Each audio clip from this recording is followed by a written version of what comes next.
I got quite nervous in here, and when I first came in here I just went straight back out again. It says here, are we going to get the eyeball symbol? No? Okay, basically it says that we're, this is like a worm mine here, a wormhole here, so we shouldn't hang around too much. And we can't get through here. It says here... Don't give me any messages, are you? Why not give me any messages? Something about this could, you know, we could possibly get this out of the way, but the, it's not moving, yeah? And we're worried this might collapse on us. We've got to go in here. Might as well leave the torch open as well.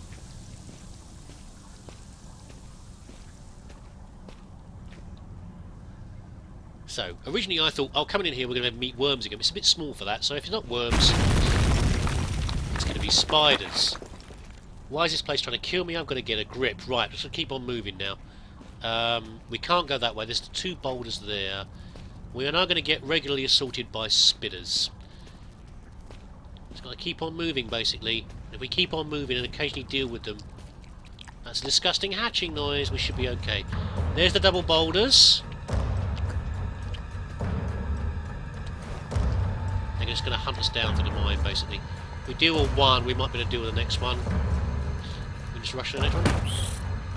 Oh, stupid! Turn over. Swinging mechanic. Right. Let's keep moving. I know roughly where I'm going. Not that way.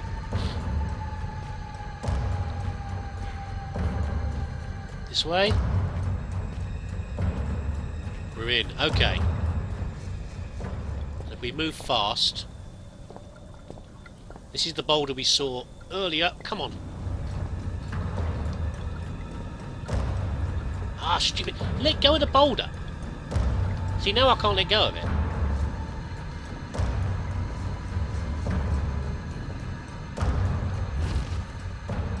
Are you going to let go of the boulder now?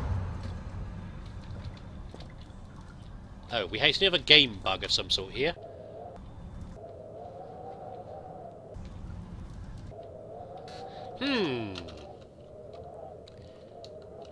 What are we going to do about this? How are we going to get him to let go? Oh, there we go. Okay. Whatever that was about. Okay. So we can now head back out to where we were before. Not too bad. What do we have here? It's like a changing room, isn't it? Some sort. It's a changing room. That's what I said. It must have been close to the main entrance of the mine. How many people worked down here and how many people died? The locker room's in worse shape than most of the facility. Whoever tore this place apart must have started out nearby. What does this say? 24th of February 1972. So this is when the mine was still in full operation before it was closed in 74. Oh, don't start. Look. You're behind the thing, okay? I presume this is the spiders running around, but he can't come and get us, so just ignore it. Notes. I write this note in the knowledge that it may as well serve as my last will and testament. Myself and the 3 other miners have been trapped beneath the main shaft of the surface for what we believe to be 3 days. With no daylight and increasing dehydration, it's impossible to tell. The only thing keeping us alive is the hope that could be a rescue team already on the way. We were also positive at the start, but that seems a long time ago now. Renton was the first to crack, sometime during the first night. We all just lay there trying to sleep to the sound of his wailing and sobbing, trying to pretend his problems weren't our own. He was weak for having given up so soon. The fact was, he was dealing with the situation pretty realistically. Our chance of survival gets smaller every hour. Since then he hasn't said much, but the despair that gripped him seems to have spread to the rest of us like a cancer. We were such fools to ignore the foreman, and he paid for that with his life. When he started putting security code locks on all the doors, we thought he was crazy. He didn't need us down here after all, so why would we need codes to access places we're allowed to go? He gave us all code sheets, made us swear to keep them safe. Mine hasn't left my locker more than once, it's still there. Doesn't get much safer than that. We asked him who he was keeping them safe from, and he never said. It's a pain in the arse is what it was. I had to trek all the way to that crazy biologist office in the morning room this morning, just to check the code for Section C. But he obviously knew something about these mines we didn't. Some of the guys started to act weird. Not crazy weird, just not normal. That didn't stop a couple of them being cut off to mainland Europe for psychiatric help. It was no one I knew well, until the incident 3 days ago. We all went in chemical storage when one of the guys, who had seemed pretty straight, had just started shouting. It wasn't a normal kind of shouting. Now, I'm not any kind of wordsmith, so I don't know how to describe the noise he was making. We'll just stick with not normal. Anyway, he managed to hurt a couple of guys, damage some equipment before he got him under control. Nothing serious. When we released him, he seemed okay. Phased, but alright. Didn't really know where he was. Far away look in his eyes. That look, I remember that for the rest of my days, even if there aren't many more of them. His pupils weren't dilated, and it seemed to take up more space than they should be, than should be possible. Black and horrible. And he snapped, grabbed one of the high-rated explosive packs. We knew what he intended, saw it in those eyes. Those that could made a run for it, but the guy was already bearing down on the foreman. He didn't have a chance. There were 5 of us who made it out to the exit shaft. Only 4 survived the explosion. The elevator shaft collapsed in on us, and it's anyone's guess how many are still trapped down here. The last I saw were those eyes. It seemed like they were staring at me, and me alone. Miles Stab. So there you go. So that was the explosion we heard about in the mine, I'm presuming. A massive explosion. These guys were trapped in here, and over here, this one here, another major cave-in. Damn, it looks like it might have been a route up to the surface. So this is where, presumably through here, the explosion occurred and has sealed everyone in. But why no one came to rescue them is a different matter. We don't quite know why that is. The pipes are dry. This whole place is dead. The water's collected is a shade browner than it should be. I guess they were surviving on this, but there's no food down here. In the lockers, some beef jerky and some rations of some sort. Miner's hat, and I missed this the first time, but this is the note. It's a blank note. Interesting, huh? But presumably, because it's the only thing there, it's got to be the code that was discovered. Now, the first time I did this, I didn't find that note, and I was trying to work out for ages what was going on. I was rereading his note about the biologist office, or maybe the biologist knew what the code was, and all sorts of things. I ran around for a bit, but thankfully we're not going to have to do that this time, because, well, I know what to do already. What I was interested in, actually, was... Hold on a second. That's the blank piece of paper. I was interested in the last page on the miners and final words. I thought maybe he'd put a message here, but this isn't a bit of paper I can access. When they're in notes, they're sort of invisible. They're just something you can get. They're not in your inventory, so you can't do anything to them. Now, I know various ways of hiding notes. I mean, we all learn things like, the lemon juice trick, and you write something in lemon juice and you put heat under it. My friends lie somewhere near you now. A friend in need is a friend indeed. But a friend that's dead is a poor conversationalist. May they rest in pieces, ruptured, decomposing pieces. Lovely. So that proved to me that Red is a miner. He said about his colleagues died. But of course, Red disappeared before that happened, whatever it was. You can also sort of imagine that, the comments about hallucinations and possible hallucinogens in the rocks could be the cause of some of these things with the mine and why it's called cursed and everything else.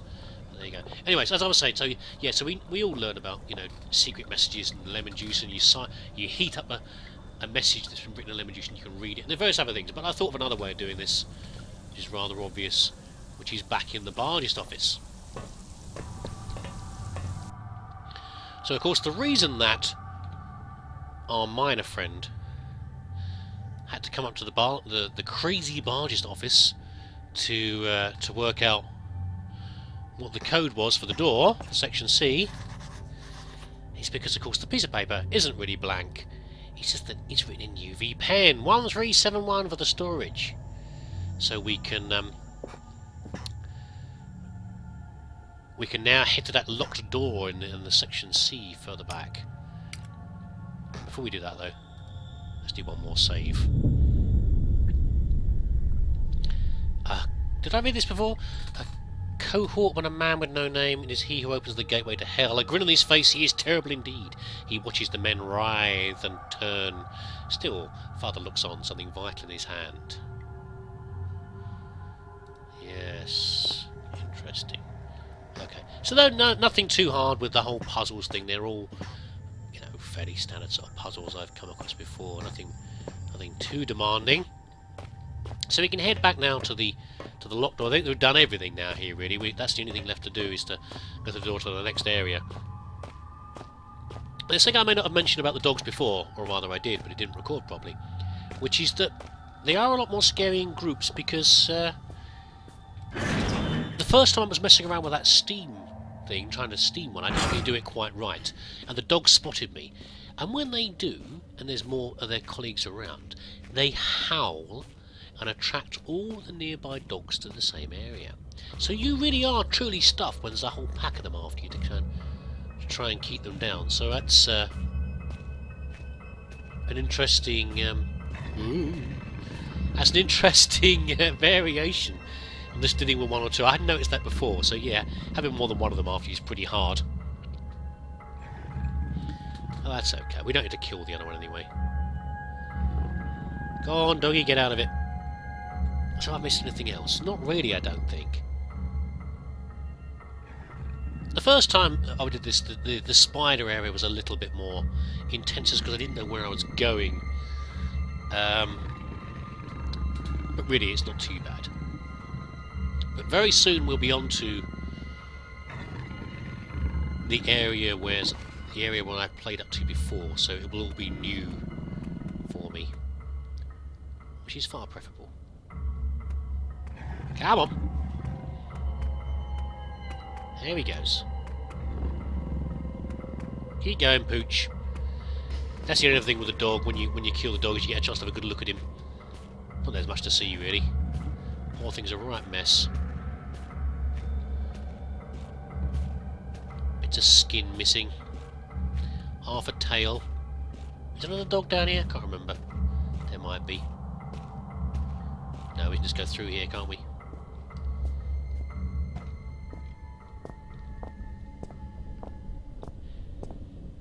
Right, 1371. Here's the code. I think. It is! Through we go into a remarkably similar looking area to where we were before. And doggies around. I'm gonna head this way first though. There's a map over here. Right, so we were in section C, we're now in section B. Chemical storage, chemical storage.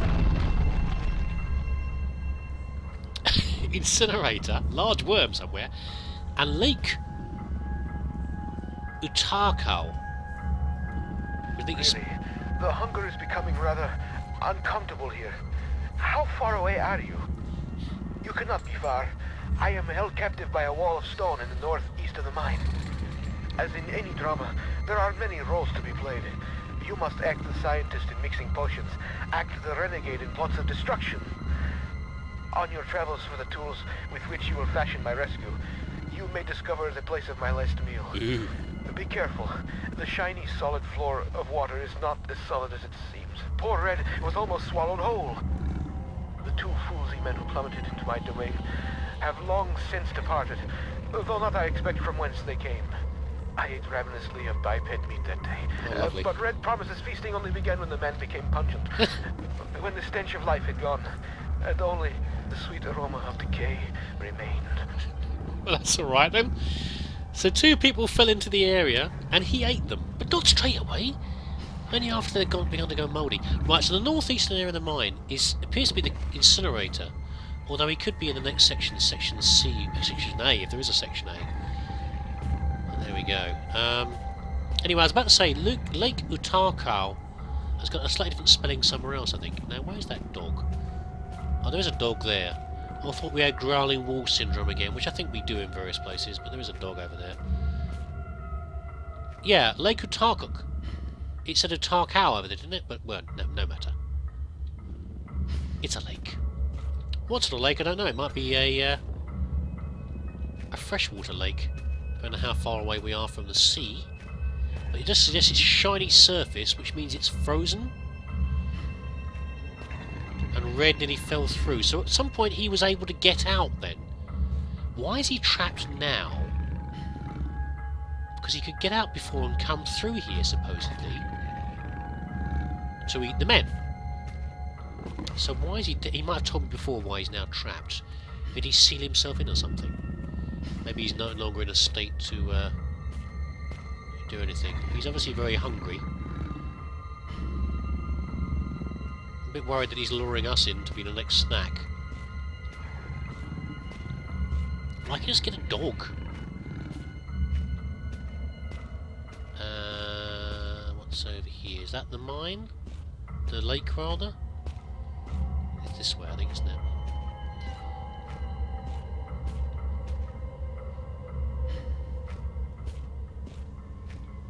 We've got another steamer, so we could steam the dog if we want to. Not really a need to. I won't bother. Yeah. Lake Utukak? No, it's Utukak, isn't it? What am I talking about? Lake Utukak.